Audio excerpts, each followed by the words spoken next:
नमस्कार दोस्तों, इस वक्त मैं रामलीला मैदान पे हूँ और यहाँ पर एसएससी प्रोटेस्ट या रेलवे प्रोटेस्ट जो भी सरकारी वैकेंसी निकलती है उसमें धांधली चल रही थी, इसके लिए यहाँ पे प्रोटेस्ट चल रहा है। मैम, आज रामलीला मैदान में प्रोटेस्ट चला, क्या कहना चाहिए? प्रोटेस्ट चल रहा है, बच्चों से बस इतना ही कहेंगे कि शांतिपूर्ण मांगे हैं। अगर आपके साथ भी गलत हुआ है, आपको लगता है कि कहीं गलत आगे आने वाले एग्जाम में ना हो जाए, तो इस हक की लड़ाई में अपनी आवाज उठाएं, बुलंद करें और जितना ज्यादा अगर आप यहाँ नहीं आ सकते तो घर से करें, लेकिन सपोर्ट आप सबका यहाँ पर चाहिए। देखिए, आपने देखा होगा रेलवे में डॉक्यूमेंट वेरिफिकेशन होने के बाद बच्चों को कह दिया गया कि अभी वैकेंसी खाली नहीं है, जब खाली होगी तब आपको दे देंगे। तो आप नौकरियां निकाल क्यों रहे हैं? ऐसा लग रहा है जैसे सरकार को ये तो दिख रहा है कि नौकरियां निकालनी पड़ेंगी क्योंकि इससे कारोबार चलाना है।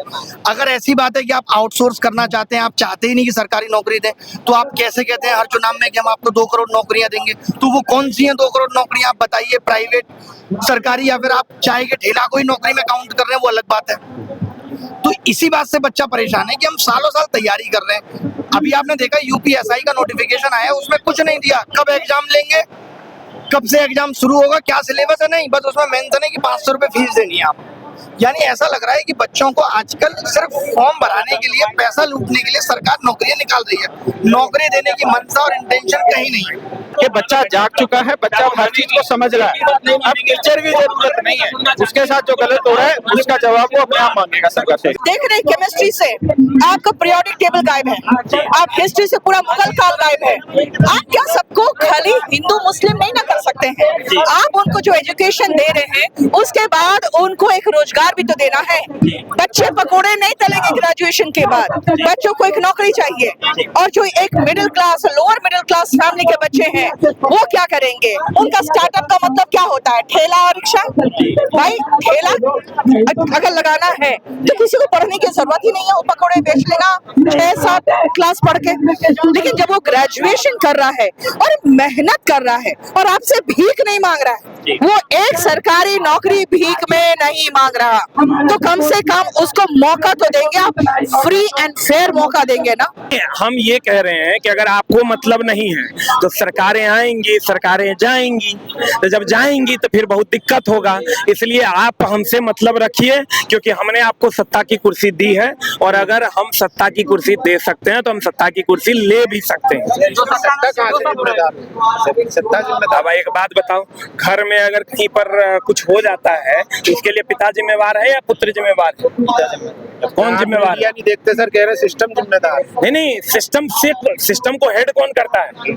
सिस्टम को हेड सरकार करती है। सरकार जब तक नहीं चाहेगी, आप एक बात बताओ, आप घर के नौकर को ये बोलोगे कि ये चीजें साफ कर दो, या तो कह रहे लाल किले से कि हमारे नौजवानों का घुसपैठिए रोजगार छीन रहे, वो चिंतित है ना? नहीं, चिंतित है तो उनको चिंता थोड़ा और गहरे तरीके से करनी चाहिए। सिर्फ कह देने से नहीं होगा, कार्रवाई करनी चाहिए। सर, एसएससी में सुधार के लिए आए, सुधार लेकर जाएंगे।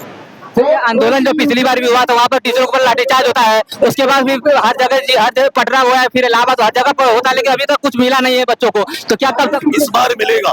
प्रयास करते रहना चाहिए, इस बार मिलेगा। और यहाँ पर जैसे एक बार बोला गया था कि मर्द होते तो वर्दी पहनते, तो क्या इस बार बच्चे दिखाएंगे कि मर्द कौन होते हैं? हाँ, सब बच्चे आए, इस आंदोलन में शामिल हों। आपको पता है गवर्नमेंट एग्जाम की तैयारी करने वाला कौन होता है? गवर्नमेंट एग्जाम की तैयारी करने वाले लोअर मिडिल क्लास और लोअर क्लास के स्टूडेंट्स होते हैं, जिनके फादर या तो दिहाड़ी में काम कर रहे हैं या 10 से 12 हज़ार रुपए मंथली सैलरी में काम कर रहे हैं। तो उनके साथ खड़े होने वाले 2 ही लोग हैं, या तो उनके माँ बाप या तो उनके टीचर, तीसरा कोई नहीं है। अब ये मान के चलिए, ये बिल्कुल खुले शब्द हैं, केवल और केवल आपके साथ आपके टीचर और आपके माँ बाप खड़े जो आपके लिए एक्चुअल में संघर्ष कर रहे हैं। बाकी नेता के भी किसी का नहीं हुआ है। फर्जी बात है कि हम अगर कहते उन्हें करना होता तो स्टेनो का, जिसमें 3 लाख बच्चे हैं, तो सुधार यहीं से हो जाता, लेकिन उन्होंने सुधार के बारे में नहीं सोचा।